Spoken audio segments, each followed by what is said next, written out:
అందరికీ నమస్కారం. గత కొద్ది రోజులుగా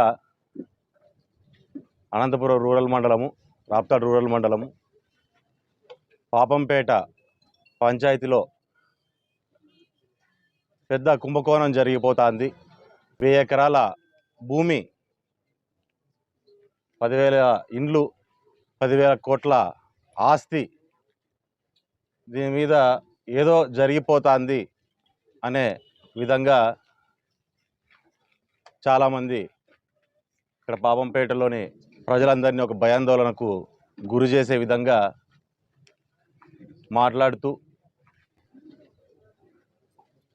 పూర్తి స్థాయిలో దీని గురించి ఏంటి, అసలు ఏం జరుగుతుంది అనే విషయాలని అధికారుల ద్వారా పూర్తి స్థాయిలో తీసుకొని పూర్తిగా క్లారిటీ వచ్చేంత వరకు, ఎందుకంటే ఇప్పటికే ఆలస్యమైంది, పూర్తిగా క్లారిటీ వచ్చేంత వరకు మేము కూడా అపోజిషన్ లీడర్ల లాగానో లేకుంటే బేస్లెస్గా వచ్చి మాట్లాడడం అనేది సరైంది కాదు. కాబట్టి ఎందుకంటే మేము కూడా అదే రకంగానే మాట్లాడితే ప్రజల్ని మరింత భయానికి లోను చేసిన వాళ్ళం అవుతాం. కాబట్టి పూర్తి స్థాయిలో దీన్ని గురించి కనుక్కొని కూలంకషంగా అధికారులతో మాట్లాడి ఈరోజు ఈ ప్రెస్ మీట్ పెట్టడం జరిగింది. పాపంపేటలో జరుగుతున్న విషయం అనేది అధికారులతో మాట్లాడిన తర్వాత మాకు తెలిసింది ఏంటంటే, కేవలం 20 ఎకరాల ఒక ప్రైవేట్ డిస్ప్యూట్ ఇది. ఆ డిస్ప్యూట్ కూడా కోర్టుకు ఎక్కింది. కోర్టులో వాదులు ప్రతివాదులు వారి వాదనలు కూడా కోర్టు వారికి వినిపించడం జరుగుతుంది. నిన్నటి రోజున ఎవరైతే ఇక్కడ భూమిలో ఉన్నవారు ఎవరైతే ఉన్నారో వారందరూ కూడా ఆ కేసుల్లో ఇంప్లీడ్ అవ్వడము, దాంట్లో వీరి వాదనలు వినిపించడము, ఈ రకంగా జరుగుతూ వస్తుంది. ఇంట్లో ఈ ఇన్ఫర్మేషన్ ఏదైతే ఉందో దీన్ని పూర్తి అధికారుల ద్వారా, కలెక్టర్ గారు కావచ్చు, ఆర్డీఓ గారు కావచ్చు, ఎంఆర్ఓ గారు కావచ్చు, వీరందరి నుంచి తీసుకున్న ఇన్ఫర్మేషన్. ఇది వాదుల నుంచినో ప్రతివాదుల నుంచినో తీసుకున్న ఇన్ఫర్మేషన్ అనేది కాదు. ఇది పూర్తిగా అధికారుల ద్వారా తీసుకున్న ఇన్ఫర్మేషన్. దీన్ని పాపంపేటలో ఏదో పెద్దగా జరిగిపోతుంది అనే విషయాన్ని ఒక రాజకీయ నిరుద్యోగి ప్రకాష్ రెడ్డి కావచ్చు, చుట్టూ ఉన్న రాజకీయ నిరుద్యోగులను, ఈ చుట్టుపక్కల ఉన్న లీడర్లు ఎవరైతే ఉన్నారో ఈ చుట్టుపక్కల పంచాయతీల్లో కానీ మండలంలో ఉన్న లీడర్లు అందరినీ తీసుకొని ఇక్కడ ఏదో జరుగుతుందనేది ప్రజల్లోకి తీసుకొని ఒక భయాందోళనని గురి చేసి మేము దీన్ని ఏదో కాపాడేస్తున్నామనే పరిస్థితి తీసుకొని వచ్చి ఇక్కడ పబ్బం గడుపుకునే ప్రయత్నం అనేది జరిగిందనే విషయాన్ని కూడా మనమంతా గమనించుకోవాల్సిన అవసరం ఉంది. గత 15 రోజుల కిందట ఒక్కసారిగా 900 ఎకరాలు, 10,000 ఇండ్లు, 10,000 కోట్లు అనగానే మేమే ఉలిక్కిపడిన పరిస్థితి. అబ్బా ఏంటిది 10,000 ఇండ్లు, 900 ఎకరాలు ఏంటి? నియోజకవర్గంలో ముఖ్యంగా మా రూరల్ మండలంలో పాపంపేట లాంటి అతి ఎక్కువ జనాభా కలిగిన ప్రాంతంలో 10,000 ఇళ్ళను కొట్టేస్తారా? 10,000 కోట్ల కుంభకోణమా? ఇదేంటిది, ఏం జరుగుతుంది అని చెప్పి వాస్తవంగా చెప్పాలంటే అధికారులు కానీ మేము కానీ ఉలిక్కిపడిన పరిస్థితి. దీని గురించి పూర్తి స్థాయిలో కనుక్కోవడానికి కూడా మాకు వాస్తవంగా సమయం పట్టింది. అసలు ఏంటిది, అసలు ఏం జరుగుతుంది అనే విషయంగా కనుక్కున్నప్పుడు ఈరోజు ఒక్కసారి ఆ రాజకీయ నిరుద్యోగి మాట్లాడిన మాటలు మనం ఒకసారి గమనించుకున్నట్లయితే, 15 రోజుల కిందట 1000 ఎకరాల భూమి, 10,000 ఇండ్లు, 7 రోజుల కిందట 300 ఎకరాల భూమి, 6,000 ఇండ్లు, 4,000 కోట్ల ఫ్రాడ్ అని. మళ్ళీ నిన్న మొన్న చూసుకున్నట్లయితే 20 ఎకరాల్లో జరుగుతుంది, దాని జీపీఏలు ఏవో క్యాన్సిల్ చేయాలి అంటూ కలెక్టర్ గారికి చెప్పాలంటూ ఆయన మాట్లాడిన పరిస్థితి. 2019లో ఈ ప్రాంతంలో ఎప్పుడు నీటి సమస్య ఎక్కువగా ఉండేది. నీటి సమస్యని దగ్గరలో తీర్చబోతున్నాం, రోడ్లు డెవలప్మెంట్ జరుగుతోంది. ఇవన్నిటినీ పక్కన పెట్టాలంటే ఈ రకంగా మాట్లాడితేనే న్యూసుల్లో ఉంటాము, న్యూసుల్లో ఉండి ప్రజల దగ్గరికి పోగలిగే అవకాశం ఏర్పడుతుంది. ఇది కాకుండా నీళ్ళు ఒక్కసారి వచ్చినాయంటే నేను కూడా ప్రజల దగ్గరికి పోలేను అనే ఒక భయము. దాంతోపాటు అతి ముఖ్యంగా మనం ఆలోచన చేసుకోవాల్సింది ఒకటి ఏంటంటే, ఇక్కడ పాపంపేటని కాపాడుకోవడానికి కాదు ఇష్యూ బయటకు వచ్చింది, తనని తాను కాపాడుకోవడానికి. ఎందుకంటే మనం వింటున్నాం చాలామంది దగ్గరలో ఇన్ఛార్జ్ తీసేస్తారంట ప్రకాష్ రెడ్డి. ఆ విషయంలో తనని తాను కాపాడుకోవడానికి, తన చుట్టూ ఉన్న వాళ్ళు తనని కాపాడడానికి ఈ రాజకీయ పన్నాగం అనే దాన్ని ప్రజల్లోకి తీసుకొచ్చడం కూడా జరిగిందనే విషయాన్ని ఒకసారి మనమంతా గుర్తు చేసుకోవాల్సిన అవసరం ఉంది పాపంపేట ప్రజలంతా కూడా. ఒక విషయాన్ని నేను చెప్తున్నాను. ఒక విషయాన్ని పాపంపేట ప్రజలకు పరిటాల సునీతమ్మ గారి తరపున పరిటాల కుటుంబం నుంచి మేము చెప్తున్నాము. పాపంపేటలో ఏ ఇంటిని ఒక ఇటుక కూడా ఎవడు ఇక్కడి నుంచి కదిలించలేడు.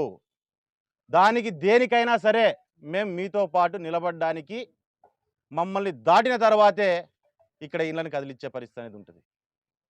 పాపంపేటలో ఒక్క ఇంటి మీద చేయబడినా అది మా ఇంటి మీద చేయబడినట్టుగానే మేము భావిస్తామనే విషయాన్ని దయచేసి ప్రజలందరూ గమనించుకోవాలని చెప్పి నేను తెలియజేస్తున్నాను. ఈ రకంగా వచ్చే వదంతులకు దయచేసి ఎవరు భయాందోళనలు చెందొద్దండి. ఎవరు ఏమి చేయలేరు, ఎవరేం చేయలేరు. ఈ గతంలో జరిగిన సంఘటనలు ఒకసారి గుర్తు చేసుకుందాం.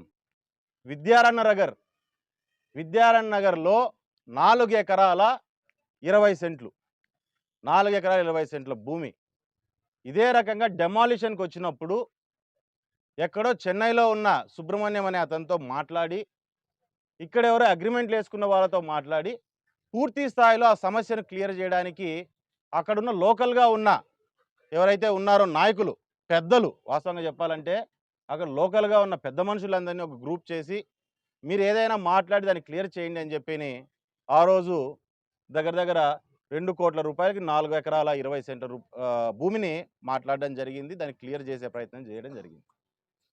అందులో భాగంగా చేస్తున్నప్పుడు ఇదే ప్రకాష్ రెడ్డి మధ్యలో దూరి ఊరికే అయిపోతుంది భూమి మీరెందుకు కడతారని చెప్పని ఆపేసిన పరిస్థితి కూడా మనం ఆ రోజు ఒకసారి గుర్తుపెట్టుకోండి. ఆ రోజు ఆ సమస్య పూర్తిగా తెగకపోవడానికి కారణం కూడా ఎవరనే విషయాన్ని మీరు ఒకసారి గుర్తుపెట్టుకోవాలి. తర్వాత ఆయన ఎమ్మెల్యే అయినాడు. అయినా కానీ సమస్యని పక్కన పారేసి కేవలం రాజకీయ లబ్ధి కోసమే ఆ సమస్యను వాడుకున్న పరిస్థితి. దీన్ని తప్పుదావు పట్టించి ఆర్థికంగా దాంట్లో ఆశించుకొని ముందుకు నడిపించిన వ్యక్తి అనేది ఎవరు అనేది కూడా దయచేసి అందరూ గుర్తుపెట్టుకోవాల్సిన అవసరం. ఎప్పుడైనా సరే మొదటి నుంచి ఈ జిల్లాలో ఈ ప్రాంతాల్లో ప్రజల పక్షాన ప్రజల కోసం నిలబడిన వ్యక్తులు కుటుంబం మాది. ఇప్పటికీ ఇప్పటికీ ఎప్పటికైనా సరే మేము నిలబడేది ప్రజల పక్షానే. అందులోనూ దాంట్లో నాకు సంబంధించిన వాడు కావచ్చు, అవతలవాడు కావచ్చు, అది వెంకట్ కావచ్చు అంటే ప్రకాష్ రెడ్డి కావచ్చు, అది వాడు కావచ్చు వీడు కావచ్చు, ప్రజలకు ఆపోజిట్గా వస్తే ఎవడైనా నాకు ఒక్కటే అనే విషయాన్ని నేను ఈ సభాముఖంగా మీకు అందరికీ తెలియజేస్తున్నాను. నీ అనేది ఉండదు. వాళ్ళు ఒకరిద్దరు నాతో తిరుగుంటే ఈ ప్రాంతంలో నా చుట్టూ 100 మంది తిరిగింటారు, మాతో పాటు కలిసి తిరిగి ఉంటారు. సో నేను ఒకటి కోసం 100 మందిని పోగొట్టుకునే పరిస్థితి అనేది ఉండదు.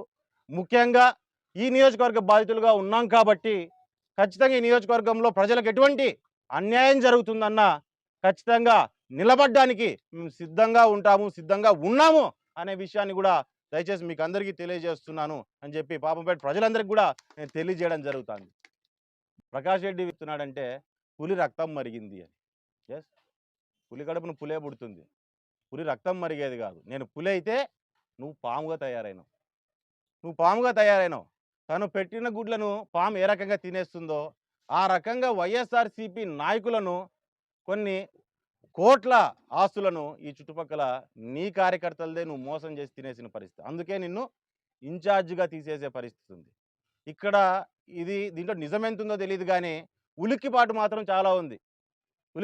ప్రకాష్ రెడ్డి ఉలిక్కిపడుతూ ఇక్కడ ఏదో ఒక సమస్యను క్రియేట్ చేస్తే ఖచ్చితంగా పైన జగన్ ఏదో అనుకుంటాడని. కానీ వాస్తవంగా ఇతను ఏం చేసుకున్నా జగన్ ఇతని మీద ఏమో మంచి ఒపీనియన్ ఉందో లేదో నాకు తెలియదు. మరి ఇట్లాంటి వాళ్ళని నమ్మి జగన్ ముందుకు వస్తాడో లేదో కూడా అతను ప్రశ్నించుకోవాల్సిన అవసరం ఉంది. ఇవన్నీ నారా లోకేష్ గారికి కూడా ఈ ఏదైతే పాపంపేట ఇష్యూ ఉందో దాంట్లో భాగం పోతుంది అని చెప్పి మేము అనుకుంటున్నాం. వాళ్ళ పార్టీలో జరిగేది, వాళ్ళ నాయకుడు చేసిన పని మేము కూడా అట్టే చేస్తాం అనుకుంటున్నాడేమో. మా పార్టీ అట్లాంటిది కాదు ప్రకాష్ రెడ్డి, మా పార్టీ అట్లాంటిది కాదు. వాళ్ళు తప్పు చేయరు, కింద ఉన్న వాళ్ళని చేయనియరు. చేసినా మన లేకోకుండా ఖచ్చితంగా చర్యలు తీసుకుంటారు. ఈరోజు నేను ఒకే విషయం అడుగుతాన్నా. ఒకరోజు పైప్ లైన్ అవుతుంది. ఈ పైప్ లైన్ ఈరోజు పాపంపేటకి ఏదైతే వాటర్ పైప్ లైన్ వస్తుందో 5 సంవత్సరాలు డిలే అయింది. 5 సంవత్సరాలు డిలే అయింది. ఎందుకు డిలే అయింది? గత 5 ఏళ్లలో ఎందుకు డిలే చేసినారు దాన్ని? ఎంత మాట్లాడినావు గుడ్‌విల్ దాంట్లో? జగన్‌కి ఎంత పంపిస్తాన్నావు? ఎందుకు? అంతెందుకు ఈరోజు లిక్కర్ మొత్తం రాప్తాడు నియోజకవర్గంలో గతంలో ఉన్న ప్రతి లిక్కర్ షాప్‌లోను గవర్నమెంట్ ద్వారా జరిగిన ప్రతి లిక్కర్ షాప్‌లోను కర్ణాటక మందుని సెకండ్స్‌ని అమ్మిన అమ్మి ఎంత పంపించినావు పైకి జగన్‌కి ప్రకాష్ రెడ్డి మీరు చెప్పాలి అవన్నీ కూడా. ఈ పద్ధతులన్నీ మీ పార్టీలో జరిగినట్టుగా ఇక్కడ జరుగుతాయని చెప్పి దయచేసి అనుకోవద్దండి. ఇక్కడ ఏదైనా సరే కరెక్ట్ ఉంటేనే దానికి మా వాళ్ళు ఇది చేస్తారు. ముఖ్యంగా తప్పులు చేస్తే ఎవరిని ఉపేక్షించుకోకుండా వాళ్ళు నిర్ణయం తీసుకుంటారనే విషయాన్ని దయచేసి అందరూ గుర్తుపెట్టుకోవాల్సిందిగా కోరుతున్నాను. దీంట్లో ఒకటే విషయం చెప్తున్నాను. పాపంపేటలో దయచేసి ప్రజలు మరీ నేను చెప్తున్నా ఈ మాటను. పాపంపేటలో ఏ ఇంటిని ఎవడు ముట్టుకోవడానికి లేదు. దీని మీద ఎవరు ఎన్ని పెట్టుకున్నా ఇది పాపంపేటలో ప్రజల్ని కాపాడడానికి పాపంపేటని కాపాడడానికి కాదు. ప్రకాష్ రెడ్డి రాజకీయాన్ని కాపాడడానికి ఇక్కడ రకరకాల శక్తులు వారి కుయుక్తులన్నీ ఒడ్డుతున్నాయి. దయచేసి మీరు అవన్నీ పెట్టుకోవద్దండి. బుధవారం రోజు నన్ను ఇక్కడికి రమ్మన్నా సరే, లేదు మీరు అనంతపూర్లో ఇంటి దగ్గరికి వచ్చినా సరే, పాపంపేటలో పెద్దలు ఎవరైతే ఉన్నారో పెద్ద మనుషులు వాళ్ళందరూ ముందుకు వచ్చినట్లయితే ఈ ఇష్యూ మీద ఖచ్చితంగా మనమంతా కలిసి కూర్చొని ఓ నిర్ణయం తీసుకొని ఆ నిర్ణయం ప్రకారం మనం ముందుకెళ్దాము అనే విషయాన్ని నేను తెలియజేస్తున్నా. కాబట్టి పాపంపేటలో పెద్దలు ఎవరైతే ఉన్నారో వారందరూ ఒక్కసారి, ఎందుకంటే 2 రోజుల సమయం ఉంది కాబట్టి మాట్లాడుకొని, ఇంకా పెద్దలు ఎందుకంటే పార్టీకి సంబంధించిన వాళ్ళే కాదు, ఇంట్లో వైఎస్ఆర్ పార్టీకి సంబంధించిన వాళ్ళు ఉండొచ్చు, బీజేపీకి కానీ, సిపిఐ సిపిఎంకి కానీ, జనసేనకు కానీ, ఈ పార్టీలకు సంబంధమే లేకుండా న్యూట్రల్గా ఉన్న వాళ్ళు కానీ పెద్ద మనుషులు దయచేసి ముందుకు రండి. మీ అందరి ద్వారానే ఈ సమస్య నిజంగా ఏదైనా మనకు తలకు వస్తుందంటే దాన్ని సాల్వ్ చేసుకునే ప్రయత్నమే ఉంటుంది. మీ పక్షాన మేము నిలబడడానికి సిద్ధంగా ఉన్నామని చెప్పి కూడా నేను మీకు తెలియజేస్తున్నాను.